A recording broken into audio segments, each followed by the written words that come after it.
جس شخص کو دو بیویاں ہوں اور وہ ان کے درمیان عدل و انصاف نہ کرے تو قیامت کے دن اس حال میں اٹھے گا کہ اس کے جسم کا ایک دھڑ الگ ہو گیا ہوگا۔ تم میں سب سے زیادہ بہتر وہ لوگ ہیں جو اپنی بیویوں کے لیے سب سے بہتر ہوں۔ اگر میں کسی کو حکم دیتا کہ وہ اللہ کے سوا کسی کو سجدہ کرے تو عورت کو ضرور حکم دیتا کہ وہ اپنے شوہر کو سجدہ کرے۔ جو عورت اس حال میں انتقال کرے کہ اس کا شوہر اس سے راضی اور خوش ہو تو وہ عورت جنتی ہے۔ کوئی مومن شوہر اپنی مومن بیوی سے نفرت نہ کرے۔ اگر اس کی ایک عادت نہیں پسند آتی، دوسری اور عادتیں پسند آئیں گی۔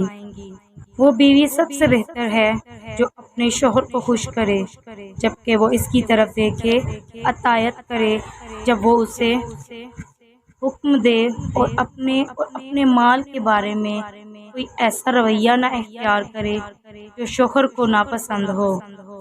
عورت جب کہ وہ 5 وقت کی نماز پڑھے اور رمضان کے روزے رکھے اور اپنی شرمگاہ کی حفاظت کرے اور اپنے شوہر کی اطاعت کرے تو وہ جنت کے دروازوں میں سے جس دروازے سے چاہے داخل ہو۔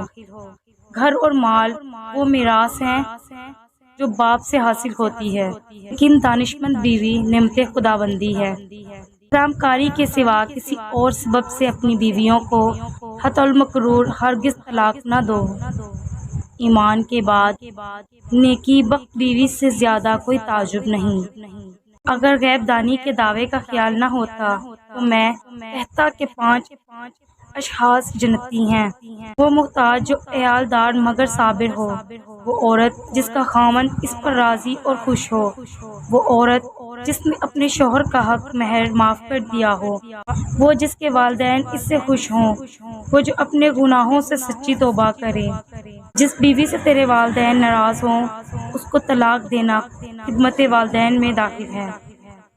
بیوی کی بد اخلاقی پر صبر کرنا، اس کی ضروریات مہیا کرنا اور راہ شرع پر اس کو قائم رکھنا بہتر عبادت ہے۔ عورت طالب حق کا مرشد اس کا شوہر ہے، اگرچہ اس کا شوہر خود طالب حق نہ ہی ہو۔ اس کے پاس بیوی، گھر، نوکر اور سواری ہو وہ بادشاہ ہے۔ جسے شوہر بننا ہے اس کے لیے مرد بننا ضروری ہے۔ ایسے خوش نصیب شوہر بہت کم ہیں جو دن میں کم سے کم ایک بار اپنی بیوی کی جان کو نہ روئیں اور کنواروں پر رشک نہ کریں۔ جو خاوند اپنی بیوی کو خبریں سناتا ہے اس کی شادی ہوئے تھوڑا ہی وقت گزرا ہوتا ہے۔ بوڑھے خاوند کو جوان بیوی قبر تک پہنچانے کے لیے گھوڑے کی ڈاک ہے۔